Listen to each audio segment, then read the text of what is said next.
la gloire de Dieu et nous sommes appelés, le peuple de Dieu, à prophétiser. J'étais le dernier à intervenir et il y avait une grande similitude, disons, beaucoup de ressemblances entre ce que les uns et les autres vivent. À la fois des défis dans nos vies d'église, dans nos vies personnelles, et à la fois des encouragements qui s'annoncent. Et c'est mon message ce matin. Vous avez peut-être remarqué que nous sommes en automne, mais mon message ce matin, c'est le printemps que Dieu annonce. Peter Protheron nous a parlé la semaine dernière de voir par l'Esprit. Il nous a encouragés à voir par l'Esprit, à voir ce que d'autres ne verraient pas. Lorsque Jésus s'est fait baptiser, il est dit que le ciel s'est ouvert et que le Saint-Esprit est descendu sur lui sous la forme d'une colombe ou comme une colombe. Et en vérifiant dans les 4 évangiles, il est précisé dans l'un que c'est Jésus qui a vu le ciel ouvert. Et dans un autre, dans l'évangile de Jean, c'est Jean-Baptiste qui a vu le ciel ouvert. Et j'ai compris que tous n'ont pas vu le ciel ouvert et le Saint-Esprit descendre. Nous, on lit, on a l'explication, on comprend, le Saint-Esprit est descendu à ce moment-là. Et jusqu'à aujourd'hui, la colombe est un symbole de la paix. Ça remonte à ce texte-là. Mais probablement que seuls quelques-uns sur les centaines qui étaient présents ont vu le ciel ouvert. Et non seulement vu le ciel ouvert, mais on a entendu la voix de Dieu et ont vu quelque chose se passer. C'est la même chose dans les Actes des Apôtres. Lorsque, à 3 reprises, vous avez un récit de la conversion de Saul qui devient Paul, il est dit que certains ont entendu du bruit, d'autres ont entendu une voix, d'autres ont vu une lumière. Tous n'ont pas vu la même manifestation. Certains probablement n'ont rien vu du tout, n'ont rien entendu du tout. Et le Seigneur est en train de nous parler. Et nous percevons spirituellement, prophétiquement, certes une accélération. C'est paradoxal parce qu'on a exactement l'impression inverse. Exactement l'impression inverse. Cette pandémie qui dure, l'incertitude de demain, on nous annonce des temps pires encore ou des temps meilleurs, personne ne sait. Et pourtant Dieu est en train d'agir dans l'esprit, dans le monde de l'esprit. Et j'aimerais vous encourager ce matin. Et la parole de Dieu nous parle des printemps. Osée 6, verset 3, « Connaissons, cherchons à connaître l'Éternel. » Écoutez bien, connaissons, cherchons à connaître l'Éternel.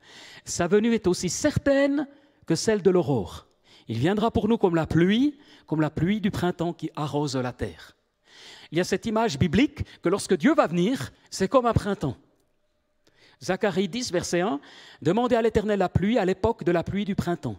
C'est l'Éternel qui produit les orages. Il vous accordera une pluie abondante, il donnera à chacun de l'herbe dans son champ. » Évidemment que ce sont des images de zones arides. Au Proche-Orient, c'est sec, beaucoup de désert. Et le printemps annonce les pluies de bénédiction qui vont permettre une abondante récolte. Et Dieu est en train de préparer quelque chose. Et je prie que nos yeux s'ouvrent sur ce que Dieu est en train de faire. Le printemps, on assiste à un réveil de la nature.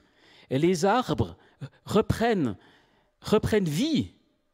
Il y a le soleil qui brille, les températures montent, et les bourgeons qui sont restés fermés vont peu à peu s'ouvrir, et des nouvelles feuilles très vertes vont apparaître. Et on connaît tout ça et on apprécie ça. Je ne suis pas en train de dire que l'automne, c'est une belle période. C'est magnifique de se promener dans les vignes, les couleurs de l'automne. Mais spirituellement, il y a la vie sous-jacente qui est en train de reprendre. Et c'est ce que nous sommes en train de sentir. Vous allez me dire, ouais, mais où c'est que tu vois ça? On vit des temps particuliers, difficiles.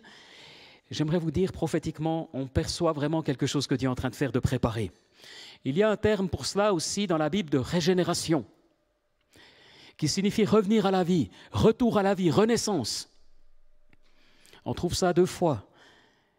Il est parlé du renouvellement du Saint-Esprit dans Tite, et de nouvelle naissance, de rafraîchissement aussi, de rafraîchissement, d'encouragement, de renouvellement. Et c'est le verbe ou le mot palingenesis, régénération en grec, qui existe aussi aujourd'hui en biologie. Palingenesis en biologie, c'est l'apparition chez l'homme ou dans une espèce animale de caractères hérités d'ancêtres éloignés qui n'étaient pas manifestes. Tout à coup, vous avez des caractéristiques qui apparaissent, qui étaient sous-jacentes, qui étaient présentes dans l'ADN, mais qui ne s'étaient jamais manifestées dans les générations précédentes. Mais c'était là. Il y a un potentiel en nous qui est là et qui peut émerger à un moment donné, des caractéristiques, des capacités insoupçonnées.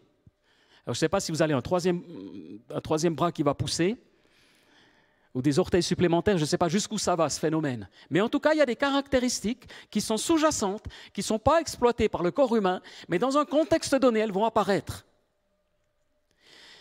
Et spirituellement, c'est ce que Dieu veut faire. Dans Ésaïe 27, il est dit, « Dans l'avenir, Jacob prendra racine, Israël fera des fleurs et des rameaux et remplira la surface du monde de ses fruits. » Quand vous mangez les oranges ou les grapefruits, Jaffa, c'est cette parole prophétique qui s'est accomplie. Jaffa, Haïfa, toute cette région méditerranéenne en Israël qui nous fait profiter de ses fruits. Ésaïe 35, le désert et le terrain sec se réjouiront. La plaine aride exprimera sa joie et fleurira comme un narcisse, et se couvrira de fleurs et exprimera sa joie par des chants d'allégresse et des cris de triomphe. Il y a un printemps que Dieu est en train de préparer. Vous allez me dire, mais où c'est que tu vois ça? Nous, on le voit par exemple au centre de vie. J'étais un soir, on traduisait Peter Prothero au groupe de jeunes du pape. Cyril était aussi présent. Il y avait une trentaine de jeunes. Et ce qui m'a frappé, c'était une profondeur. Je n'ai pas retrouvé l'excitation qu'il y avait les années précédentes. Quelque part, le masque, les restrictions sont passées par là. Mais quand la louange a démarré, avec des jeunes musiciens qui démarrent, qui débutent, donc ce n'était pas une louange, ce n'était pas un concert, c'était, je dirais, soft, mais profond. Et les 30 jeunes étaient répartis dans la salle, debout, à louer Dieu, à adorer Dieu, même sans qu'on le leur dise. Et je me suis dit, mais ces 30 qui sont là, ils ont choisi d'être là. Et ils ont choisi d'aimer Dieu, de servir Dieu. Ils ont choisi d'être en communion avec Dieu, malgré les circonstances, malgré qu'ils pourraient rester à la maison.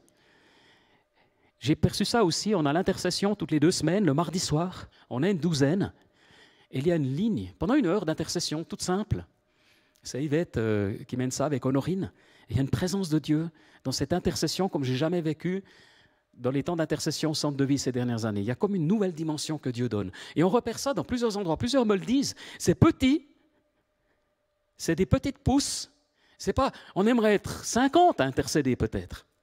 Mais néanmoins, la dizaine qui est là, la douzaine qui est là, il y a une intensité dans l'intercession. On sent que l'Esprit conduit. Je ne sais pas comment vous l'expliquer. Je ne veux pas vous dire, venez voir, puis après, je ne suis pas en train de vendre quelque chose d'exceptionnel. Je dis juste qu'on sent que Dieu est en train d'agir. Et je ne sais pas pour vous, si je vous posais la question, est-ce que votre vie spirituelle est plus intense maintenant qu'il y a 1 année en arrière? Est-ce qu'il y en a qui lèveraient la main? Ou est-ce que ta vie spirituelle est moins intense qu'il y a 1 année en arrière? Tu as le droit aussi. Il y a des choses que Dieu est en train de faire. Et j'aimerais vous encourager ce matin, j'aimerais nous encourager. Il y a véritablement quelque chose que Dieu est en train de préparer là où il cherche des cœurs qui se tournent vers lui. Dans Ésaïe 58, il est dit « Tu seras pareil à un jardin bien arrosé, à une source dont l'eau n'arrête jamais de couler. L'Éternel sera constamment ton guide. Il répondra à tes besoins dans les endroits arides. Il redonnera des forces à tes membres. Grâce à toi, on va reconstruire sur d'anciennes ruines. » Et les pasteurs que je voyais cette semaine me disaient « Cet été, après l'été, ils ont 50-60% des gens qui sont revenus à l'église. » Autrement dit, 40 à 50 ne sont pas revenus, alors que toutes les conditions sont réunies pour revenir. Il y a comme une habitude qui a été prise, et on observe ça non seulement dans les églises, mais aussi dans les associations, dans les manifestations publiques, dans les cinémas, dans les théâtres.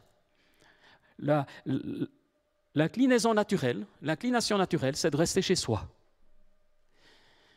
Et c'est une période comme ça, c'est un phénomène social général en Occident, qu'on observe partout. Et du coup, pour les églises, c'est aussi un défi. Ça l'est aussi pour nous. En même temps, beaucoup ont de bonnes raisons de rester chez eux, mais peut-être que d'autres se sont laissés prendre par certaines habitudes, par un certain confort, par un certain repli, une certaine crainte aussi. Et je suis stupéfait parce que l'économie est florissante actuellement. Probablement qu'on a tellement emprunté et investi dans l'économie, mais même en France, le chômage baisse. Sans ironie, mais même dans des pays réputés difficiles, l'économie va bien. Je ne sais pas jusqu'à quand elle ira bien, parce que les États ont massivement emprunté pour injecter de l'argent, soutenir le chômage partiel, financer tout ça. Et le taux de chômage est bas en Suisse aussi. Il est vraiment bas. Et l'économie, donc, les commandes, prenez l'industrie horlogère qui nous concerne dans le canton de Neuchâtel, les commandes sont élevées. Et donc, l'économie va plutôt bien. C'est stupéfiant. On aurait pu penser qu'après la pandémie, on allait avoir une grosse crise économique. Ce n'est pas arrivé. Là encore, les prophètes se sont peut-être trompés, ou les pronostiqueurs ou prédicteurs, je ne sais pas. Mais quand même, l'atmosphère est une atmosphère relativement lourde. Et moi, j'aimerais vous dire ce matin, voyez le printemps, ces jeunes pousses, ce bourgeonnement, parce que l'atmosphère spirituelle du Seigneur n'est pas lourde. L'atmosphère spirituelle n'est pas lourde. L'atmosphère psychologique, l'atmosphère sociale peut être lourde, avec ces tensions à l'intérieur de la société, avec des choses qui nous perturbent, avec des changements sociétaux importants. On le voit aux États-Unis, on le voit en France, on le voit ailleurs. Une déconstruction des valeurs judéo-chrétiennes, une déconstruction de la pensée, une déconstruction de la notion de la famille. Des choses étonnantes sont en train de se passer qui ne sont pas rassurantes et qui engendrent une insécurité, une déception, une tristesse pour les chrétiens. Et puis en parallèle, une montée de la droite extrême avec un discours populiste, un retour aux sources, aux valeurs anciennes, mais ce n'est pas forcément plus rassurant non plus. Et moi, j'ai envie d'être ni d'un bord ni de l'autre dans ces questions-là. Moi, j'ai envie de me poser la question, là je parle au niveau politique, j'ai envie de me poser la question, je n'ai pas envie d'être dans une extrême, mais j'ai envie de te connaître, Seigneur, qu'est-ce que tu es en train de faire? Mes valeurs, elles sont là, elles n'ont pas bougé. Mais qu'est-ce que tu es en train de faire dans ma vie? Quel est le printemps que tu annonces? On a un week-end, le week-end prochain, qu'on a appelé rafraîchissement. On sent que le Seigneur active des choses nouvelles qu'il est en train de faire. Et il y a vraiment une pensée prophétique, d'entrer davantage dans les dons spirituels, dans le surnaturel de Dieu. Mais pour ça, il faut le voir, comme disait Peter Prothero, de voir, comme Jean-Baptiste a vu la colombe descendre. Et je dis, Seigneur, moi j'ai envie de voir ce que tu es en train de faire. Maintenant, aujourd'hui, cet après-midi, ce soir, j'ai envie de voir dans l'esprit. Et peu à peu, on perçoit des choses encourageantes. On perçoit des choses encourageantes. On n'est pas seulement dans nos conditions humaines, légitimes, existantes, et tout, c'est normal, on ne sait pas, vous ne savez pas. Mais on veut voir par l'esprit. Je n'ai pas envie de m'arrêter, mais j'ai envie de voir par l'esprit. Et le Seigneur annonce ce printemps. Vous savez, les jardins dans la Bible ont une grande importance.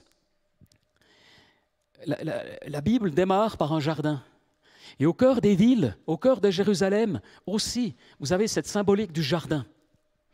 Et le Seigneur te dit ce matin, qu'est-ce que tu es en train de cultiver dans ton jardin? Est-ce que tu es en train de jardiner, de préparer la terre, de planter pour demain? Ou est-ce que tu es en mode survie simplement? Claude nous partageait ces derniers temps les examens qu'il a passés. Ça n'a pas duré 5 minutes, ça a duré des jours entiers. Je pense que tu as passé à travers des scanners, en radiologie, enfin tout instrument qui existe en médecine, je pense que tu y as passé. Des prises de sang interminables, des biopsies aussi, enfin tout. C'est dit comme ça en 30 secondes avant, mais... Et toujours, moi, j'ai été encouragé par Claude aussi, c'est vrai, ce rayonnement, cette joie du Seigneur. Voilà quelqu'un qui ne dépend pas de ses propres circonstances uniquement, même s'il est humain. Et on a besoin de ça. On a besoin dans nos vies d'être de nouveau des hommes et des femmes convaincus de la foi que Dieu nous donne, d'une sécurité, une assurance en Christ. Ça, c'est vraiment quelque chose que Dieu veut nous donner. Alors, comment profiter du printemps que Dieu annonce? Je ne sais pas si vous êtes convaincus parce que j'essaie de vous convaincre qu'un printemps s'annonce. Ce n'est pas simplement de prêcher une parole positive, de dire de toute façon ce sera mieux demain qu'aujourd'hui. C'est véritablement une question spirituelle. Je ne dis pas que demain va être plus facile, j'en sais rien. Ce que je suis en train de dire, c'est que Dieu est en train de faire croître quelque chose de surnaturel qui est sous-jacent, qu'on ne voit pas encore, mais qui est en train de venir. Enfin, on voit déjà les prémices. On voit des petites pousses émerger. On voit des choses se produire. Comment profiter et participer au printemps qui commence? Comment être de la partie? Comment se préparer à prêter sa terre? Ça, c'est ma question. Comment es-tu en train de préparer ta terre? Parce qu'il y a véritablement quelque chose que Dieu est en train de préparer. Et je sais que sinon, on ne serait pas là ce matin, on ne serait pas là en train de suivre sur Internet. C'est parce qu'on a envie vraiment. On a une petite vidéo. C'est 1 minute. Sur Internet, vous n'allez peut-être pas la voir parce que sinon, ça buggerait avec YouTube, mais vous pouvez vous rendre directement sur YouTube. C'est le désert du Kataktitikaca. J'en sais rien. C'est un désert au Chili, qui est le désert le plus sec au monde. Et ça m'a inspiré. Ça m'a inspiré quand j'ai appris ça. Alors on peut lancer, cool.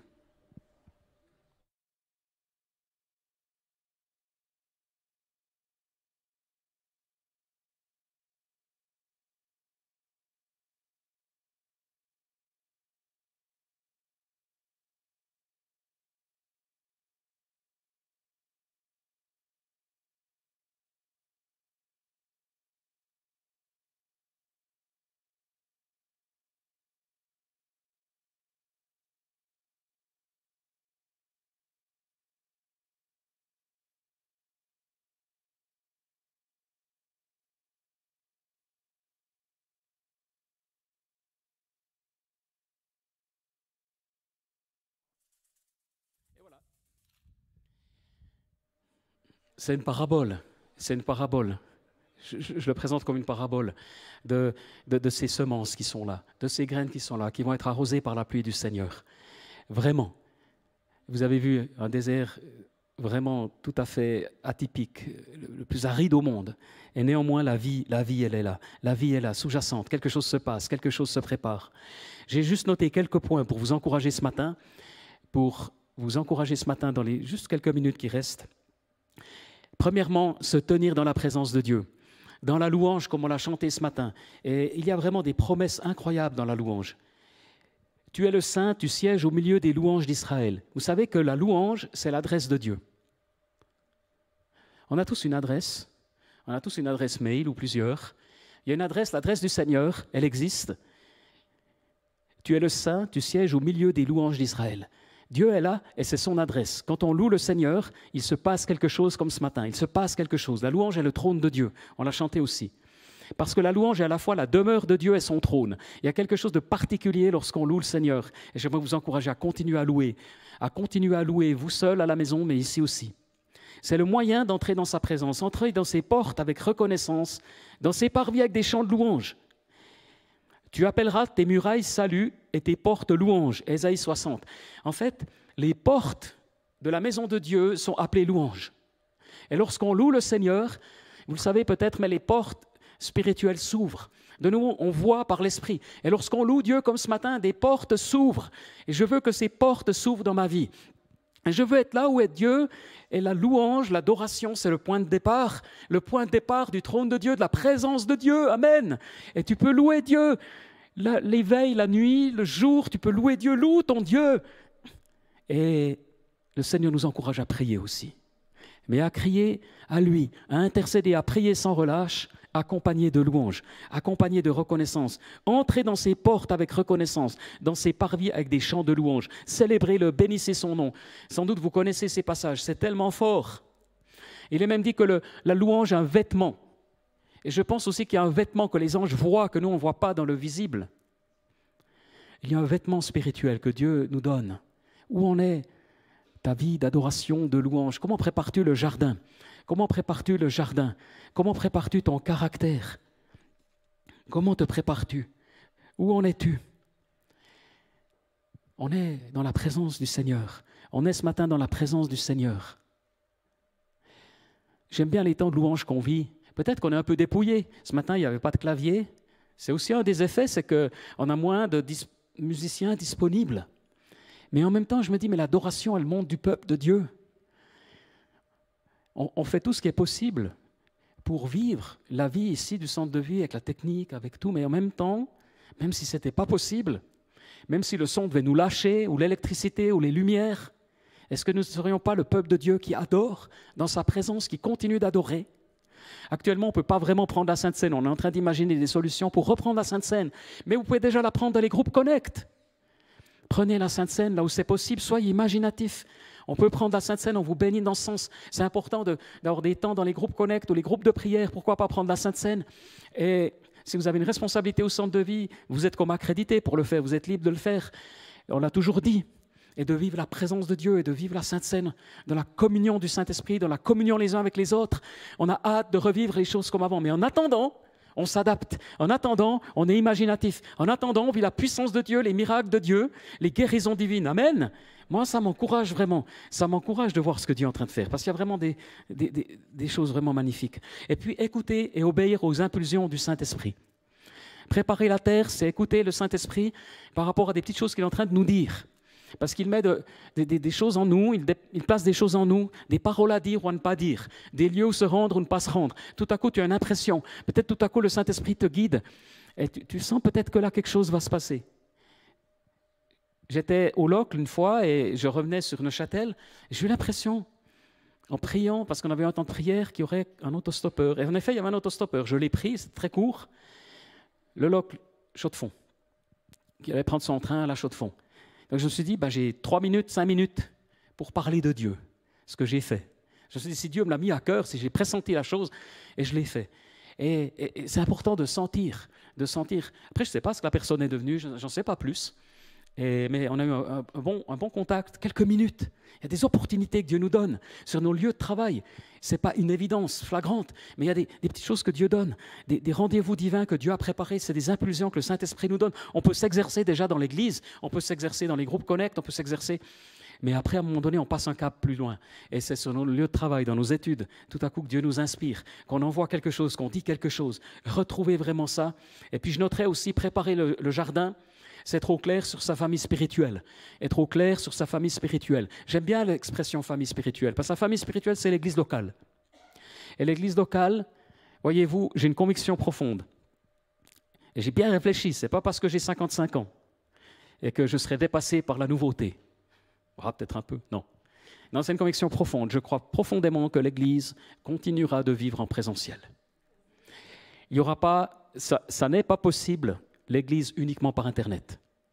C'est possible dans des cas particuliers. C'est possible aussi de vivre sa foi en prison, évidemment. C'est possible de vivre sa foi sur une île déserte, comme Robinson Crusoe. C'est une histoire à la base qui est vraie, avec un homme de foi qui se retrouve seul sur une île.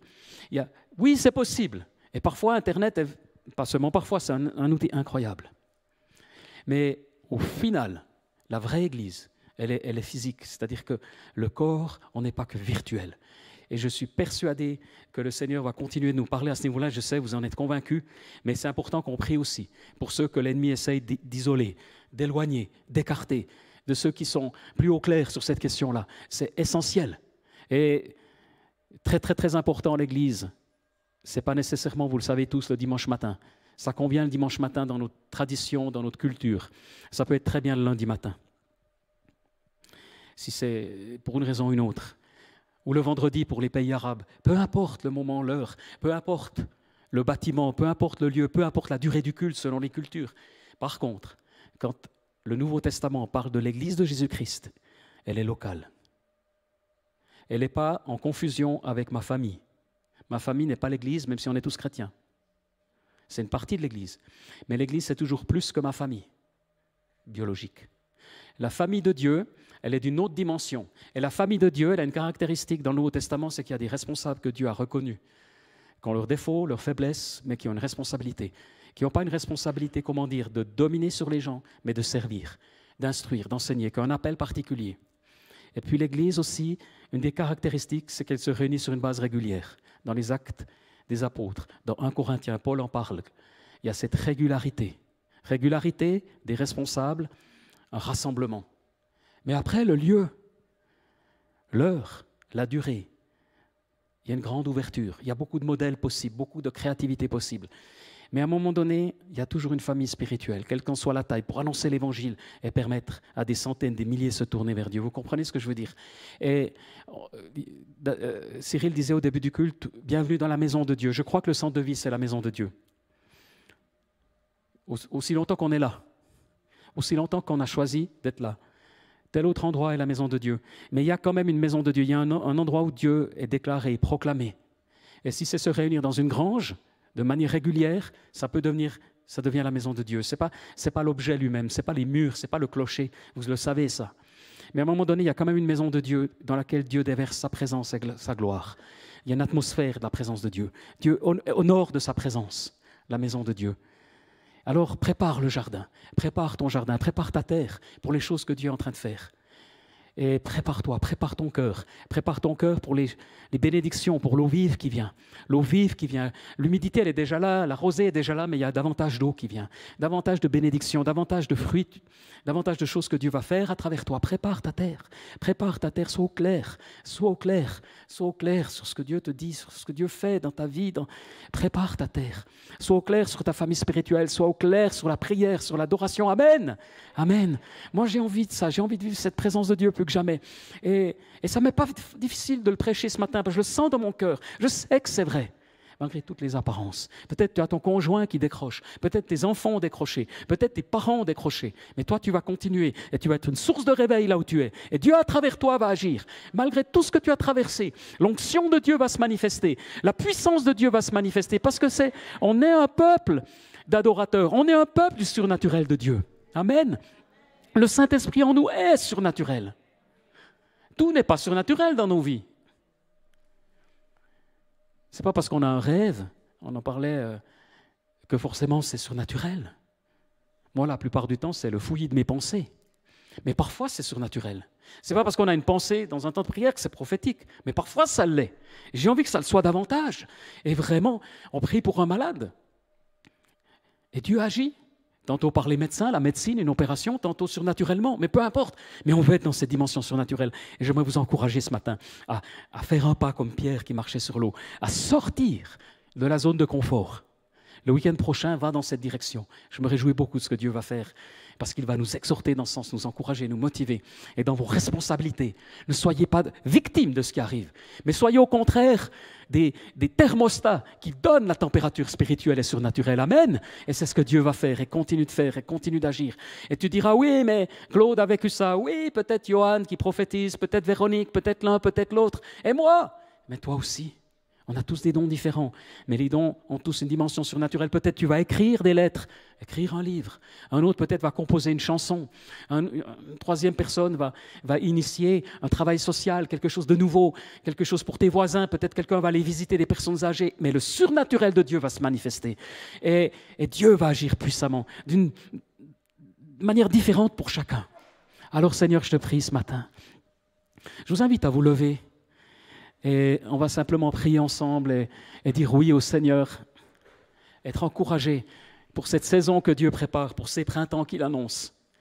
Amen. Oh oui Seigneur, je te prie ce matin de tout mon cœur, de toute mon âme. Et je te prie Seigneur vraiment d'arroser cette terre fertile que nous sommes. Et je proclame ta vie, tes encouragements, la force de Dieu, la puissance de Dieu sur nous. Et je te prie d'agir Seigneur, d'agir dans ta maison, d'agir dans ton temple. Oh viens Père éternel. Ô Dieu de gloire, ô Dieu éternel, viens Saint-Esprit, viens Esprit de Dieu. Oh Papa, merci parce qu'on a pu prier pour les malades tout à l'heure. Laissez un instant simplement vos cœurs ouverts, peut-être vos mains ouvertes, vos bras ouverts. On va inviter le Saint-Esprit à venir. Oh cher Saint-Esprit, viens. Viens bénir mes frères et sœurs. Oh je les aime, tu les aimes. 1000 fois plus que moi, mais quand même, on s'aime les uns les autres. Viens, grâce de Dieu, maintenant. Oh, Esprit de Dieu, laisse-toi ouvert. Ouvre ton cœur maintenant. Quand on est simplement dans la douceur de la présence de Dieu, que la colombe du Saint-Esprit descende.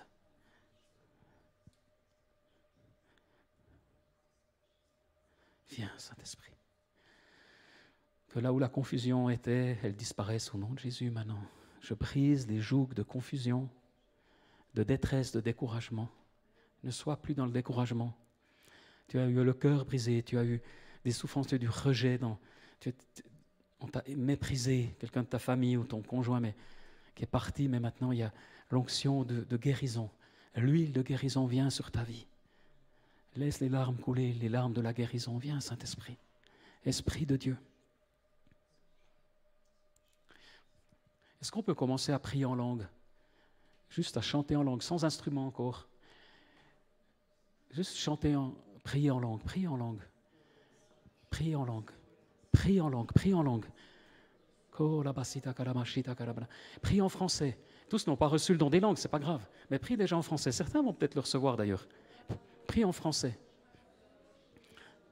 En anglais, en espagnol. Oh la balakashita tantioto lo balakaya sita kalamaka. Kurida tambalasito lo sokolabaka. Nianto lo soda bakalabaka. Kondolo sondolo yatonto la bakariananda. Si on veut être un peuple du surnaturel de Dieu, commençons par prier en langue. On peut prier en langue dans sa tête, mais c'est pas très cool. Priez en langue à haute voix. Kondira balakananda ishitekeri kalamakanta yanaka. Kondolo sondolo siatio tokolabaka. Oh la bakayanda la kayanda likanta oyalabaka. Oh brise les murs, les murailles, Seigneur. Donne-nous de voir à nouveau les terrains fertiles. Donne-nous de voir le printemps qui vient.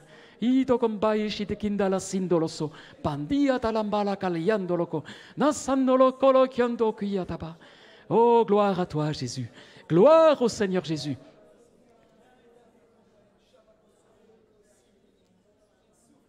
Oh, alléluia.